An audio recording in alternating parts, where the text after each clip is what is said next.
Welcome, everybody. We are here for another self-love conversation. I see we have somebody joining us. Welcome, and I know that we'll be more here.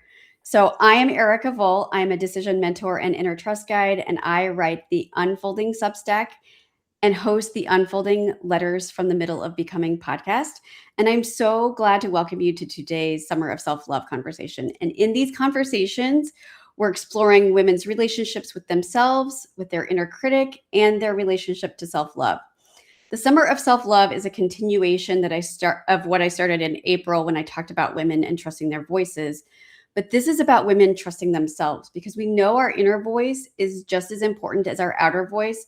And we know that when we feel good inside, we feel confident, and that helps us express ourselves more fully, and it ripples into our relationships with others. Today, we are joined by Tammy McCroary, who writes the UnShrinking You with Tammy Substack, and Csilla, who writes the Feminine in Midlife on Substack. So welcome, both of you. Hi, Sheena. Hi, Becky. Thank you for joining us. So I'm going to start with Csilla because you were the last one I mentioned. So tell us what about you and what brought you to this series and to Substack. Thank you, Erica, and everybody joining. So my name is Csilla. What brought me to Substack and to this series? So Substack, I started maybe 1.5 years ago. I started writing articles before I was doing videos on other platforms, and somebody recommended it to me.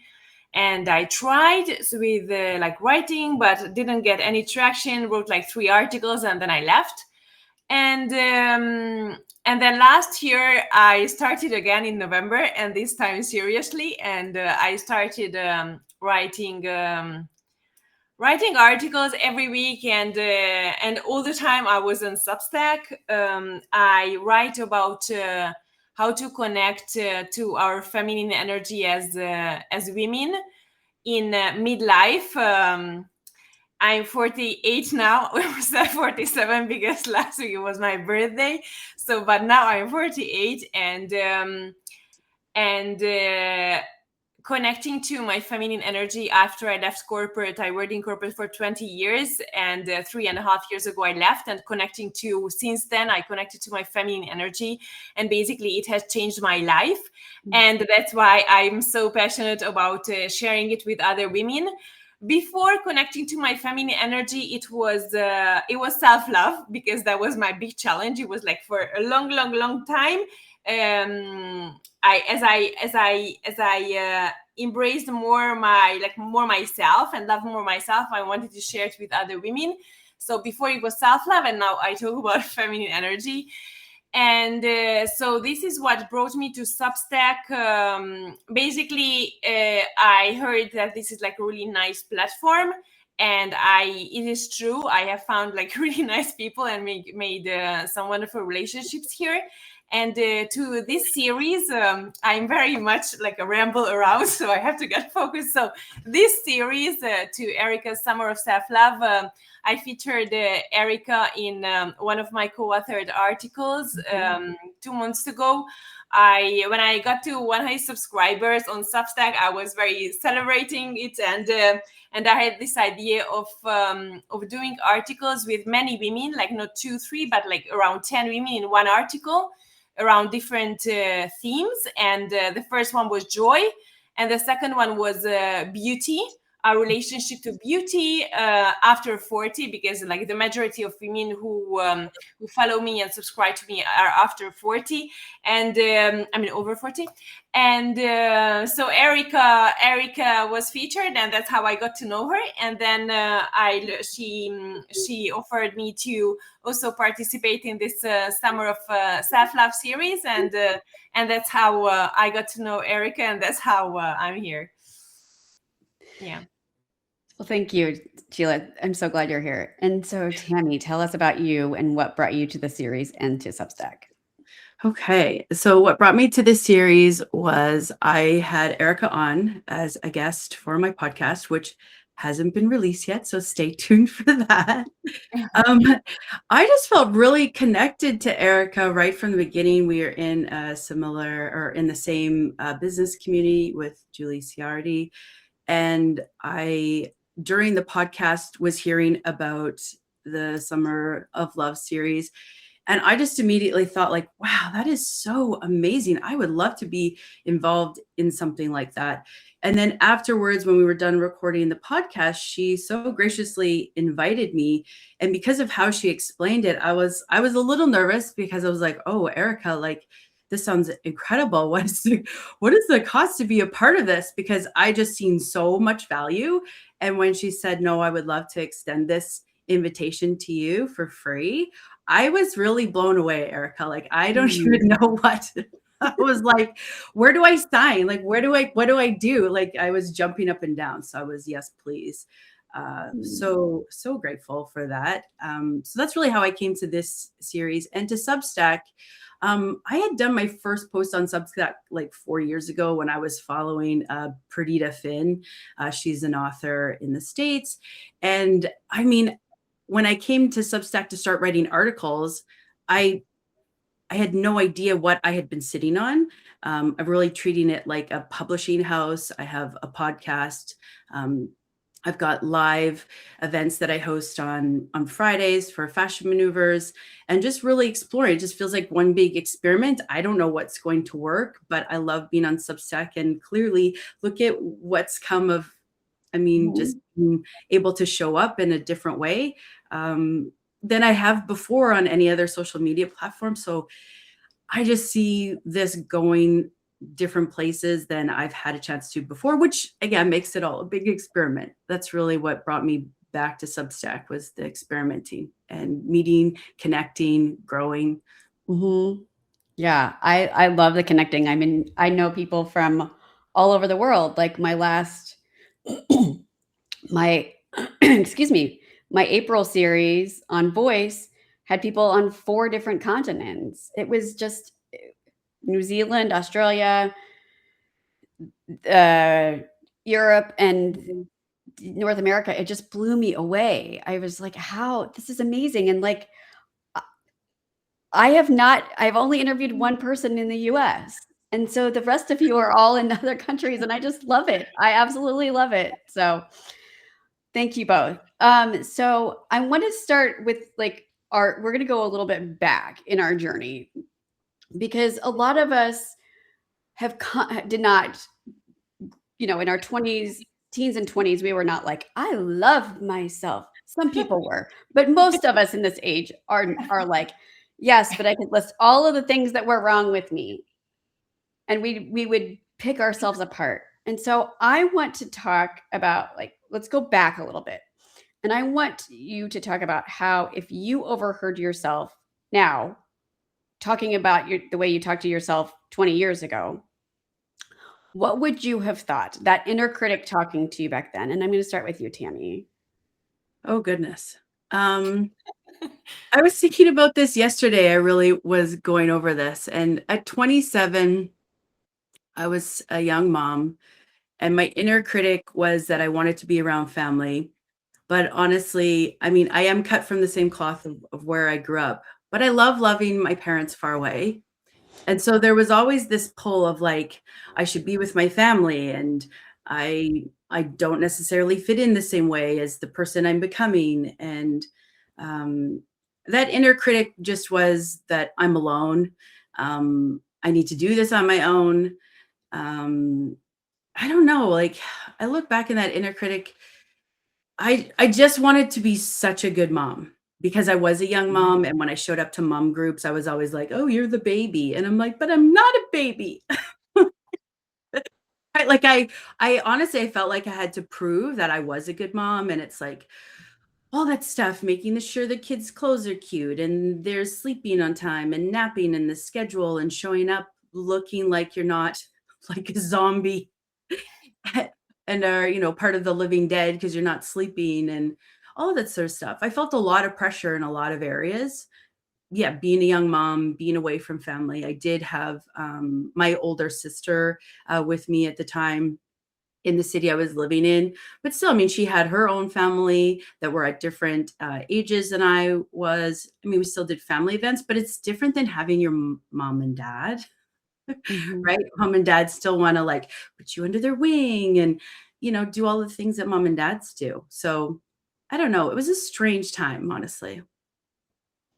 How about you, Csilla? How would that inner critic talk to you, and how did you, if you heard yourself today, what would you think? Yeah, so in my teens and 20s. Yes. Yeah. Yeah. Yeah, so now I'm very I can write about my inner critic in my teens and 20s, but I think in that moment I wasn't conscious at all about criticizing myself. So I started self-development and my interest when my second daughter was born. That's when I think my self-love journey started. But before, I wasn't conscious at all. And when I was a child, and when I was a teenager, especially in the earlier years, I had very excellent grades. Like the first year in school, I had all the best grades, and so, so that was the very first year. And now thinking back, I think that was actually a bad thing, because the baseline for me was to have the best grades. So when you have the best grades, everything else is just always getting worse. So, and getting lower. So it's like if you win a competition, then afterwards is like, if you don't win a competition, then you are not doing it good enough. And so in my teens, I thought basically that now I identified, but basically I thought that I had to be excellent and had to have the best grades to be loved. And then that was like a school thing. And then when I became an adult, like in my teens, and also I became a young mother. I mean, my first daughter was born when I was 28, and my second when I was 30. And I was working also. And then I thought changing from the best grades to being the best in all your roles. So basically also the best mother, as you were saying, Tammy. For me, being a mother is also like, we have so many roles as women, and it is one of my most important roles. I mean, I take it very much to my heart to be like a good mother. And so it was like, be a good mother, be a good daughter, be a good wife, be a good employee, be a good friend. And like some of these roles clash between each other, because, for example, if you are the best employee, I was working half time, I mean 70%. But if you focus on your career, you are like best employee, that's what you want, then you probably are not going to be the best mother, because your children need time, and your work needs time, and then your husband, I mean, and also being the best daughter is like different from like being the best wife. And I live in Spain. I'm from Hungary, and I've been living in Spain for 23 years. My husband is Spanish, and that's why I'm here. So for me to be with my parents, it was going to Hungary. So yeah, it was all these roles. Basically, it had to be the best to be loved, and fortunately, this is not this is not my truth anymore, which I really celebrate, because this is not a nice way to live. Yeah. And in that moment, and also like I was reading the series you do on Summer of Self-Love with me and all these other women, and I'm like, in that moment there was no material about this. I mean, I the concept of self-love, I didn't hear in that moment. I didn't hear it when 30 years ago, when I was 17. And now there is just so much information, and there are so many, like, women can watch Substack lives and read articles and books, and also free. But in that moment, I mean, you were alone with your self-criticism, and that's it. I mean, you couldn't do anything to like make your life a little bit better in this way.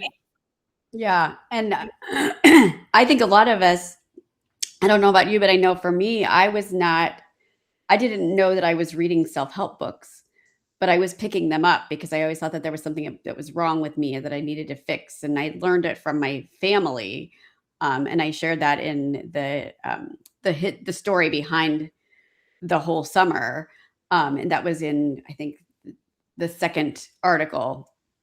So I want to know if there was, so you both talked about the moms and being mothers. And I think that being mothers can bring up so much for so many women. But was there someone who saw you differently than you saw yourself and who maybe believed in you, and what did they see and what flipped it for you? Like from that critical side into where you are now, that more loving side. And I'm going to start with you, Csilla, if you're ready. This question, I really have to think about it. Like, I mean, I felt supported by my parents. It's not that I didn't feel supported. I think it's just like this thinking of being the best in school. I think in school I had two English teachers. One was from Hungarian. She's passed away some years ago. So thank you now in this moment. And the other one was a Scottish English teacher from Scotland, because I went to a bilingual English-Hungarian school, and I think they supported me a lot, and praised me, and also my grandmother. And my grandmother, she always said nice things about me. Yeah. How about you, Tammy? Was there somebody that saw you differently that you saw yourself that helped you? Maybe it was a light flip.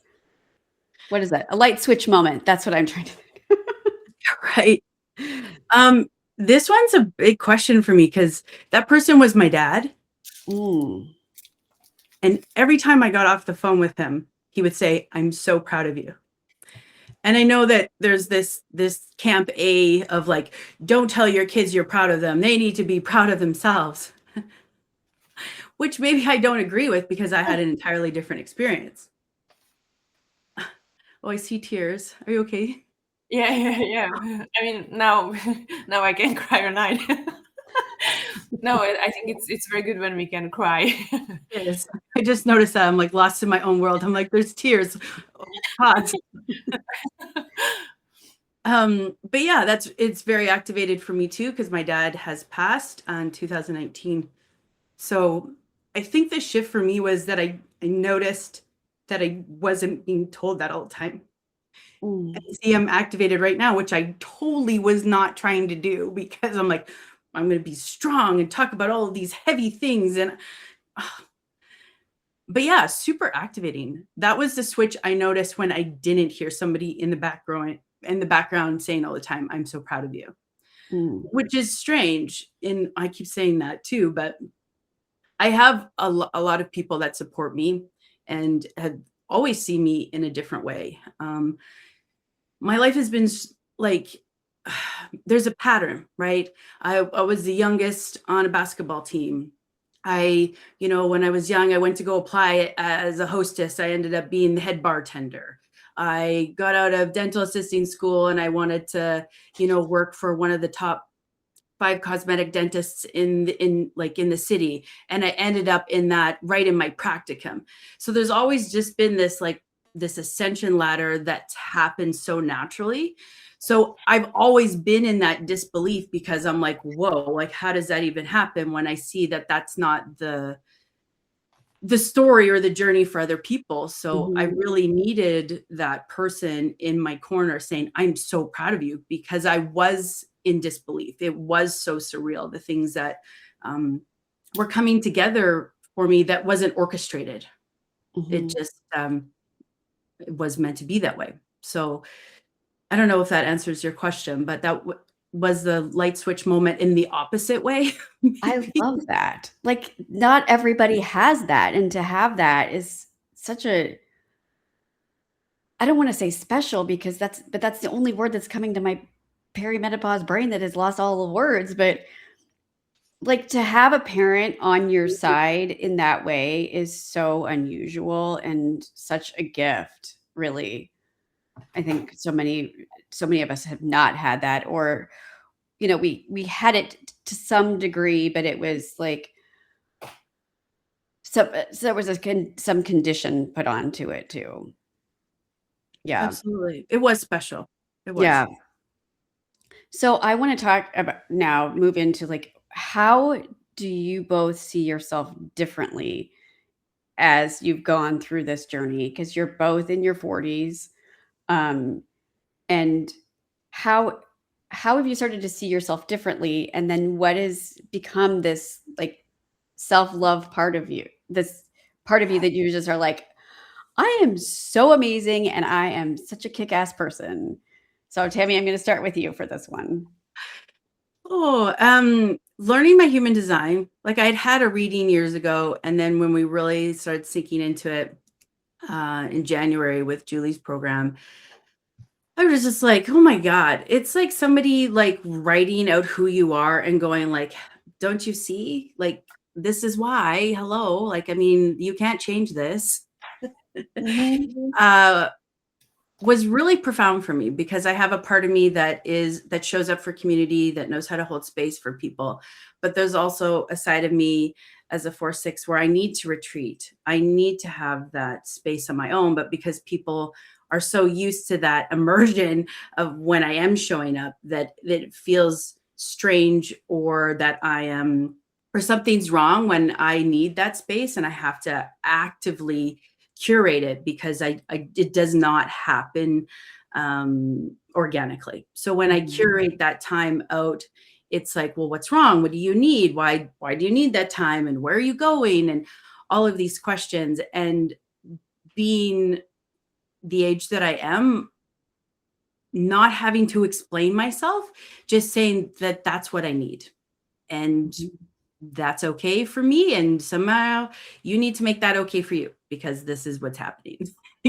That part's non-negotiable, but I'm also not willing to explain it to a depth that maybe I would have in the past. Like, don't you see me? Don't you hear me? Don't you, like, I need you to understand me for it to be okay for me to want this. And I don't need that anymore, which is been such a relief because as a verbal processor, being neurodivergent, I can tend to over-explain, and I live with all males.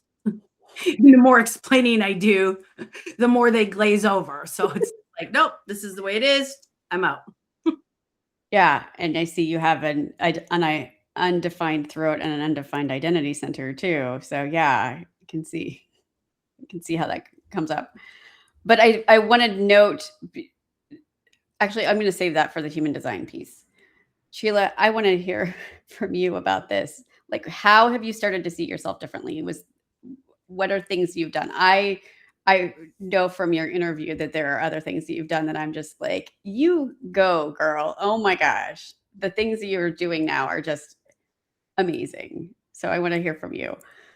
Yeah, thank you. First, I wanted to reflect on what just Tammy said in the previous question, because it resonated with me a lot when you were saying about like your father was saying that he was proud of you, and so like I have this need to be celebrated, and I don't feel celebrated enough.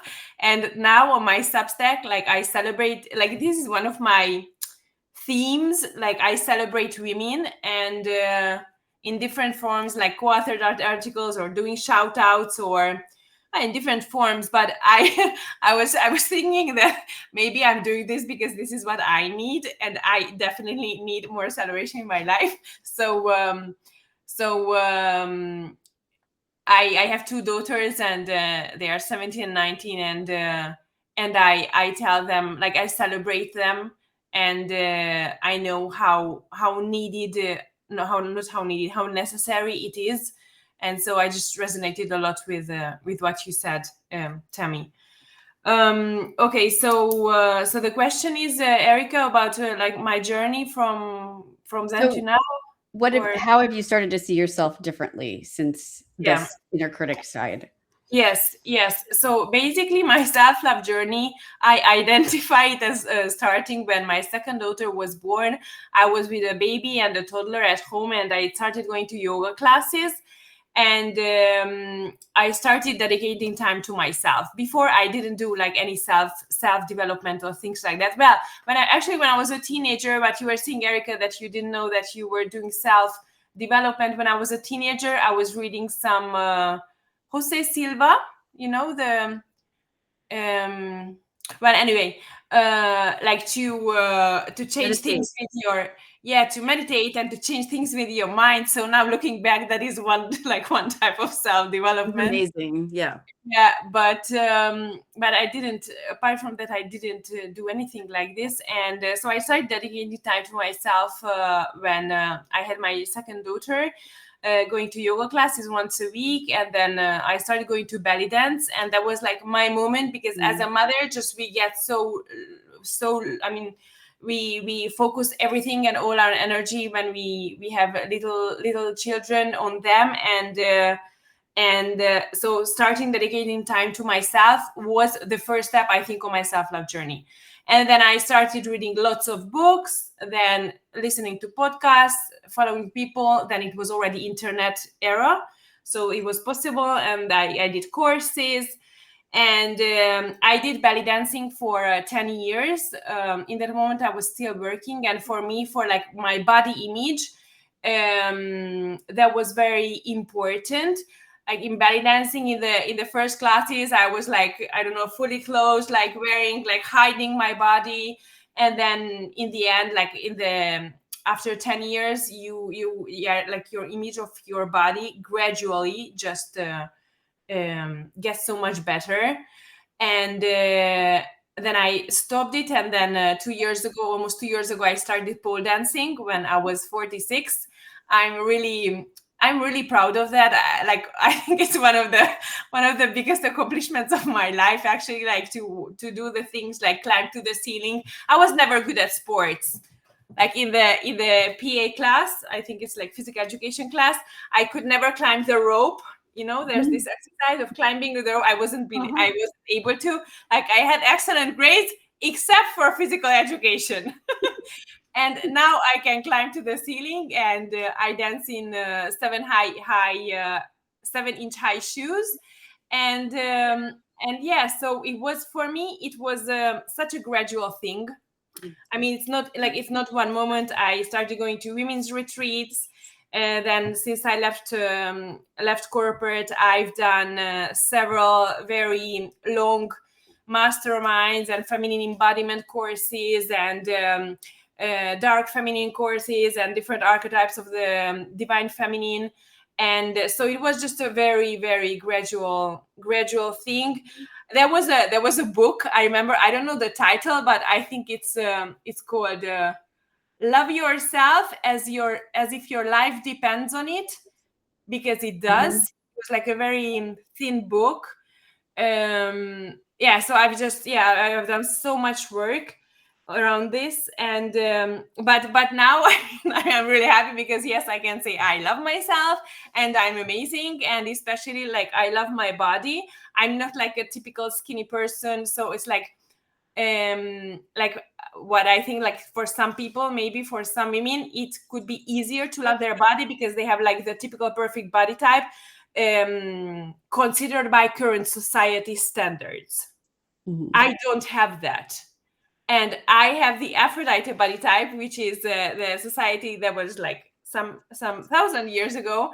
And I love my body, and I love wearing dresses, and feeling so feminine, and all this programming that we listen from society, from social media, from the television, everywhere. It's like, it makes me so sad.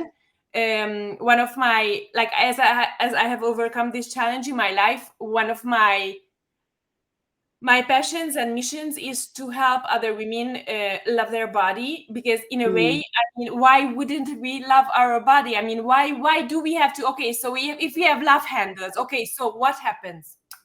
What happens? I mean, nothing happens, but we are told, like, and wrinkles, wrinkles, and I have stopped dyeing my hair, I think 1.5, 2 years ago or something. And but before it was like, oh, your gray roots are showing. That is horrible. No, that is not horrible. I mean, Yeah. So I'm very passionate about feeling beautiful, and not through like Botox and things, because you won't feel beautiful. That is just that you would need more and more, but loving how you look, and also when you have joy and when you have enthusiasm for life, it shows on our face. Yeah. I mean, it's not the I don't know. So yeah, that was it was a very to sum up, it was a very very gradual thing, and I have done lots of work around it, and I don't think it's like a 1 minute thing. Okay, somebody tells you one thing and now you will love yourself for the rest of it. No. I know it's not an overnight thing. And my Yeah. daughter will say, Mom, you've got more gray hairs over here. And I'm like, I earned every one of those hairs Yes. with you. I celebrate those gray hairs. I'm I like, celebrate those. and it totally freaks my kids out. They're like, Mom, what are you doing? I'm like, I earned those babies. Like, I will like get excited when they tell me I have more gray. Yes, I know. I'm like, I earned that. That is a fight that we had, and I might have lost, but I still got a gray hair out of it. Like, so I want to dive into a piece that is really has come about from the summer of self-love. This was not in my plans when I first started working talking about self-love, but I have been identifying parts of the human design chart that I know are related to self-love. And the traditional teachings is that we have one gate that's like related to self-love. And for those of you that are into human design, it's gate 10. But as I've been going through the summer, I've been looking at various other pieces of it. And I wanted to explore these because this is really about our relationship with ourselves and how we love ourselves. And disclaimer, this is not part of the traditional human design teachings. This is my own interpretation. And I want to be very clear about that. But I've looked at both of their charts. I've looked at Csilla's chart and Tammy's charts. And I have identified the pieces that are related to self-love. But I also I don't bring this up with the other people that I've talked to, but to have both of you here and you both have a defined ego and motivation center, I just think is so amazing, because that is like your work. You have a very consistent way of feeling worthy. And so that's not necessarily something that a lot of us have. I felt like I had to prove my worth through my entire life. And so to have both of you here, and I'm like looking at your charts and I'm like, they both have a defined ego center. That is just freaking amazing. And I think it's part of your journey too.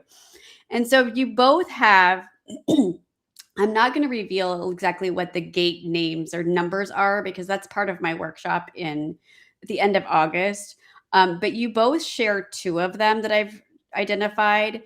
And the first one is about, I'm going to bring up what the inner critic said, and then I want you to just talk briefly about like how it showed up in your life and maybe how it's shifted for you. So the first one is with the inner critic is, who do I think I am? I'm not creative enough.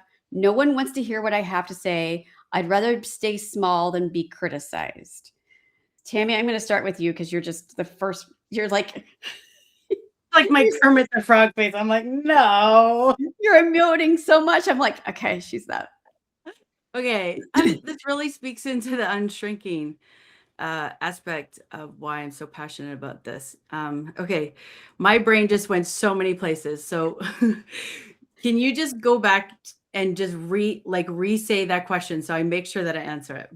So this is what the inner critic said, and I want you to A, talk about how it showed up in your life, and B, like how you've reframed Okay, I got it.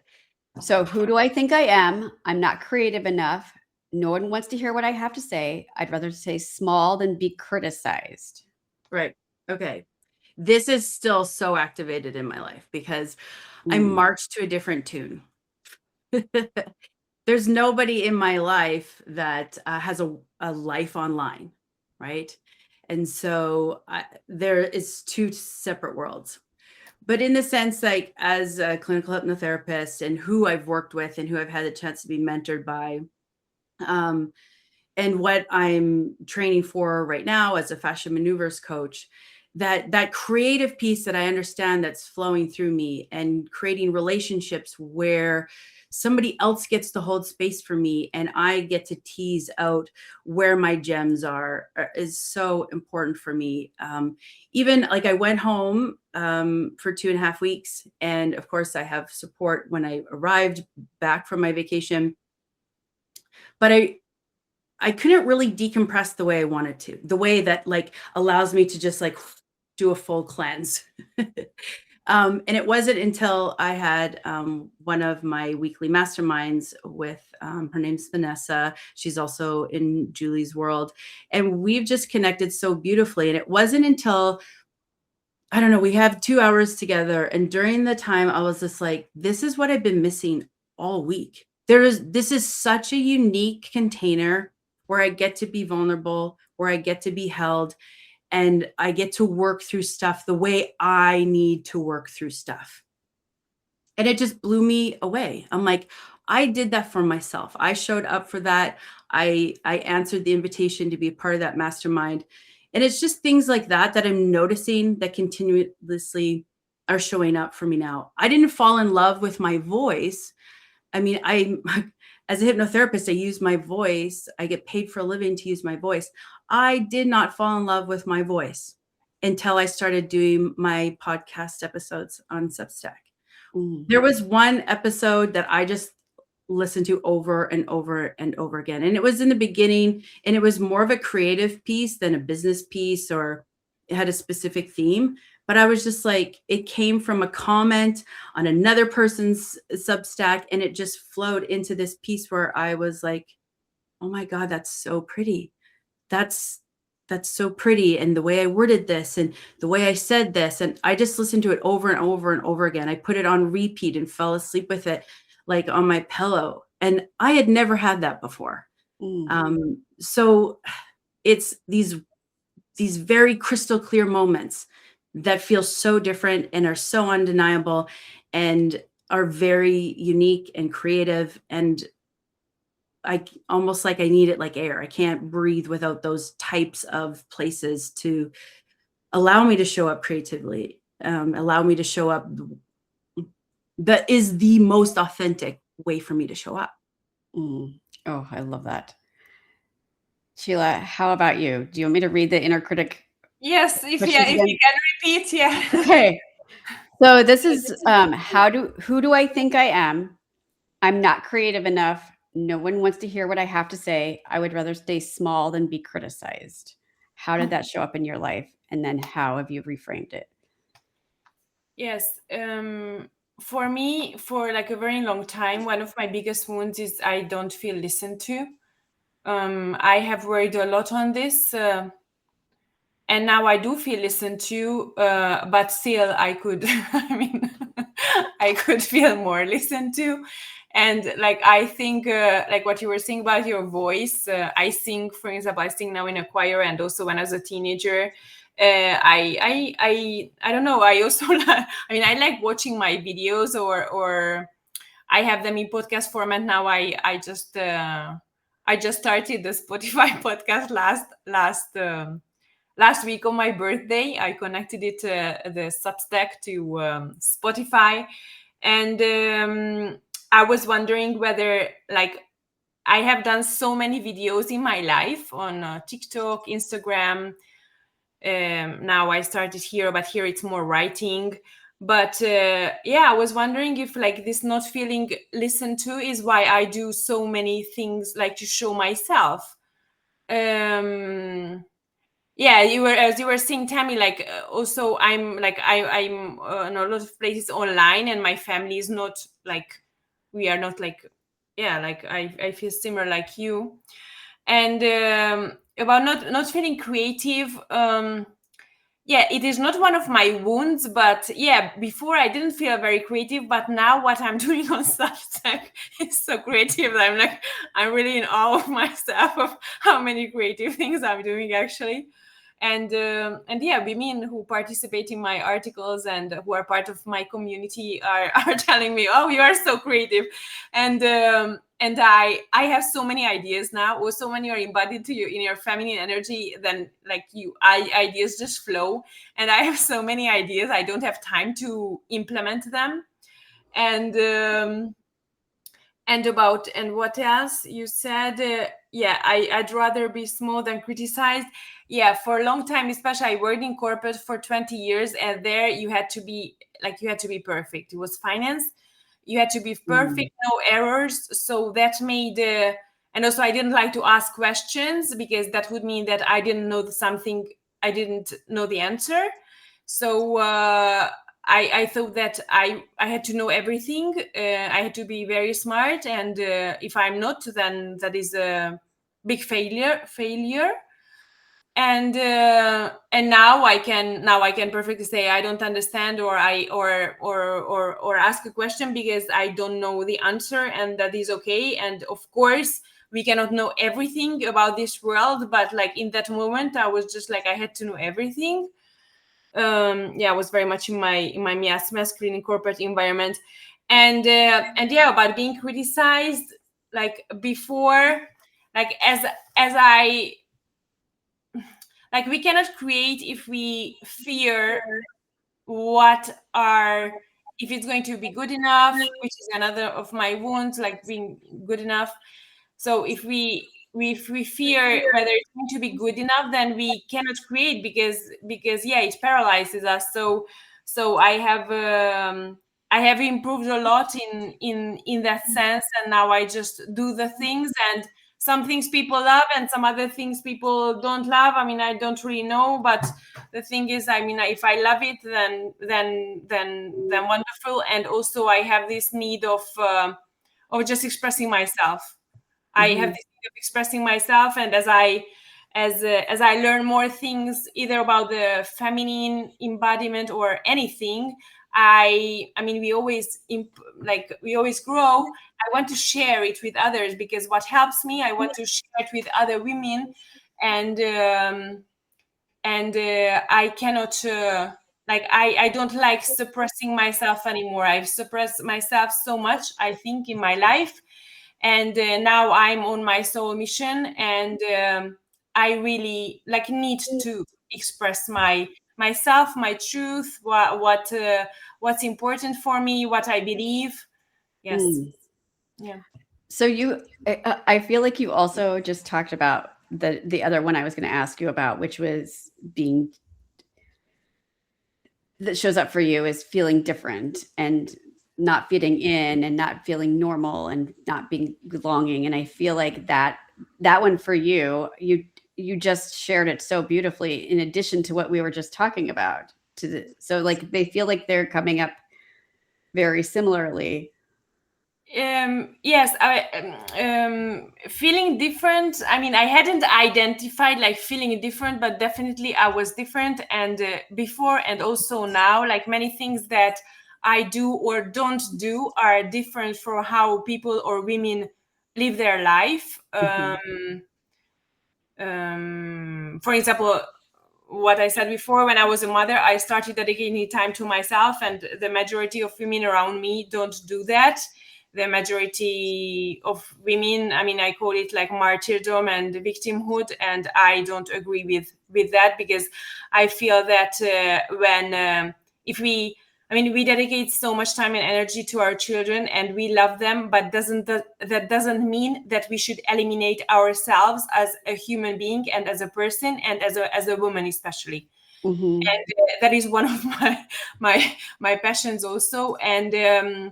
And I don't know, like I stopped drinking alcohol here, like in Spain, like this is not common. I don't have notifications on my phone, for example. It is not so easy to reach me. I don't have and I watch, so like many things. And now I don't have a corporate job. I work from home, and so yeah, there are many things that make me different. But also what you said about belonging, like I've been living in another country I've also lived in other countries, but I've been living not in Hungary but in Spain for 23 years. And yes, I mean, it's not my country, but I mean, I love Spain, but yeah, I'm different. I mean, when people talk about how was in high school their favorite movie or this teacher, or I don't know, I wasn't here. So Yeah. so yeah, it is I do have that not belonging thing. I have been working on it also, but not fully there yet, but yeah. Yeah. I have the same one, so I feel that very deeply. So Tammy, you have one that is about the mental loops of why can't I stop thinking about this? I'm overthinking everything. I should have had this figured out by now. What if I've missed something? Why can't I let this go? How does that one show up for you in the past, and like how are you reframing that one? Yeah, that showed up big time. So I would spend, days reviewing what people said or why they said it and why did I say that or where their body language was or how the room shifted. Over analyzing everything and like, was I wrong? Should I said that? And oh my God, it was like torture, honestly. But that was really in the early years, that was my undiagnosed ADHD, because women with ADHD are hyper up here. Mm-hmm.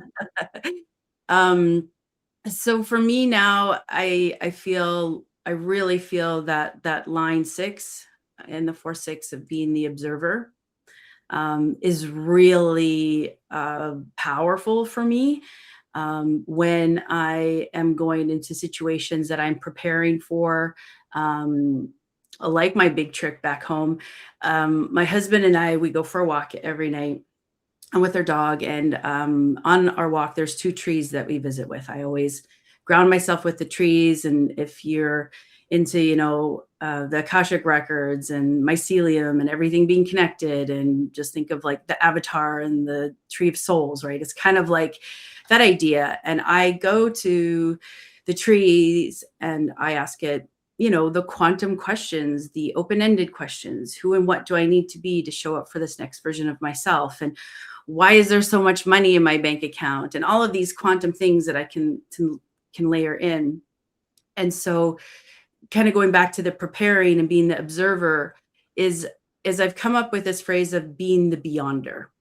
Mm-hmm. And being the beyonder means I'm not meant to be in the mix. And that line 6 of the observer, I'm not meant to be in the mix. I'm meant to see further out. I'm meant to see the patterns, which is all kind of really throughout my life come very naturally for me. But to be in that position where I am being asked and inviting and not imposing or being dominant in situations where I was an athlete and I can be very assertive. I was trapped in my masculine energy for decades. So, I can be very assertive, and letting that go has been just a really beautiful settling in my body. So the beyonder and not needing to dominate rooms or impose, just letting really that feminine energy show up, I think is what's been different for me. Oh, I love that. So we have 2 questions left, and we're going to wrap up in about the next 10 minutes or so. So thank you all for who have been here live. Thank you to those of you who are on the replay and listening by audio. So I would love to know what you're each working on right now, and then we'll have one final question. So Tammy, I'm going to go ahead and start with you with this question. What are you working on right now? Well, I have taken a break for almost a year now of doing one-on-one consultations to work on my business and to work on myself and be in this beautiful place I am now. So I'm opening up my one-on-one consultations again. So that's been a process all in itself, and how I want to show up, and really layering in that unshrinking for women that are finding themselves that they're in the right rooms because of their credentials, but they're still shrinking their voice and not speaking up at meetings, that they're missing out on leadership opportunities, possibly promotions, and the respect from their peers. Just really defining that message so that my one-on-one consultations are being opened up to the women that need me the most. Yeah, that's really, I'm honing in on that. Very cool. Csilla, how about you? What are you working on right now? Thank you, Erica. On my Substack, I do several co-authored articles. I started this series in April, and I feature women over 40 usually on different themes. And so if I feature my subscribers, and so if anybody wants to be featured, that will be for September. I don't have the theme decided yet, but now in July it was Summer Dreams After 40. And the next one in in August is Wild and Sensual After 40, where there is one place left. And then I will send the call for submission. So this is what I do on Substack featuring women. And as I said before, I just launched my podcast also on Spotify. So this will also be available on Spotify. And for me, I don't know, just connecting my Substack podcast to Spotify seems like a really huge thing because I'm also on YouTube, but shared some things. But being on Spotify is like, wow, that was huge. And also I'm opening one-on-one consultation for women over 40 who or over 50 and 60. I have several subscribers who are over 60.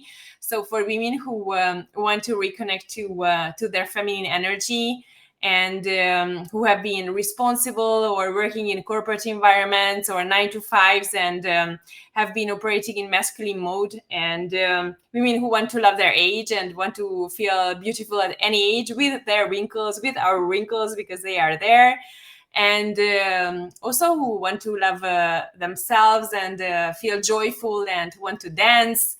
And so I have spots for one-on-one mentorship. This is the next thing I'm offering. So if somebody wants to do it, just can DM me on Substack. Very cool.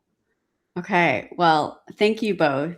My one complaint about Substack Live is I don't get to thank you both afterwards and send you all the accolades and all the I love this so much, but I love this conversation. You were both I was a little nervous about two of you, but this has worked so beautifully. I loved it. I loved the conversations. And for my paid subscribers, I'm doing a workshop on finding self-love, and I'm calling it the self-love code.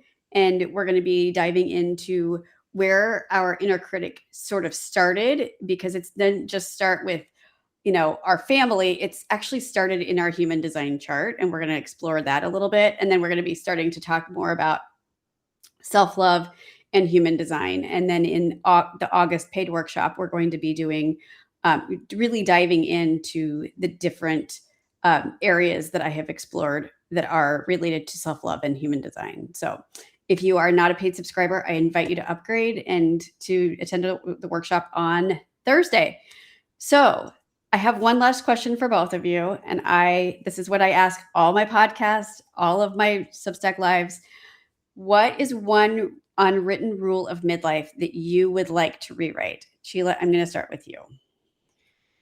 Unwritten rule? Well, I don't really know about unwritten rules, but one thing to rewrite is to reconnect to our feminine energy. Like in midlife, it's many of us have been operating in masculine mode and being responsible and stressed, and we are so capable. But we need to reconnect to our feminine energy, because it is such a wonderful way of living, and we don't have to give all the time. We can also receive, and we don't have to do so many things. We can also just rest and flow with life, and be spontaneous and creative. So it is, in general, it is reconnecting to our feminine energy. That's what I've done, and in the last 3 years, and it has completely changed my life. I love that. Tammy, how about you? What is one unwritten rule of midlife that you want to rewrite? This is such a crazy question for me. Gosh. I think an unwritten rule is that you don't have to put yourself in a box. Like, you don't have to even stay in the box that others put you in, or you've allowed yourself to be put in for decades, or, you just don't have to be that version of yourself anymore. You can choose who the version of you that you want to be, and literally tell everybody to take a flying leap if that's what it takes for you to go find the next version of yourself. Like that whole ban the bras thing, the whole like just feel beautiful in your body, and like just don't stay inside a box that you were not meant to be in. Yes. That's one of the things that I hear from clients is they're like, I just got tired. I feel like I've been fit into a box. Like I took the Enneagram and I had to fit into a number, or I took the Myers-Briggs and I had to fit into this, or the Strengths Finder. And they're like, I'm tired of fitting into a box. So I love that. And as a 5-1 profile, I feel that very deeply. Like, don't put me in a box. Don't tell me who I have to be. Yeah. It might be dangerous for you. Don't do that. Well, thank you both. This has been such a pleasure, such a joy. And those of you on replay, I hope you enjoyed it as much as I did. And we will talk. I will be back next week with another conversation. And also, you'll be seeing more of Tammy and Csilla on the articles that are coming up in August. So thank you all. It was so good to talk to you. Thank you, Erica, and thank you, Tammy, and thank you for everybody watching. Have a good one. Bye. Bye-bye.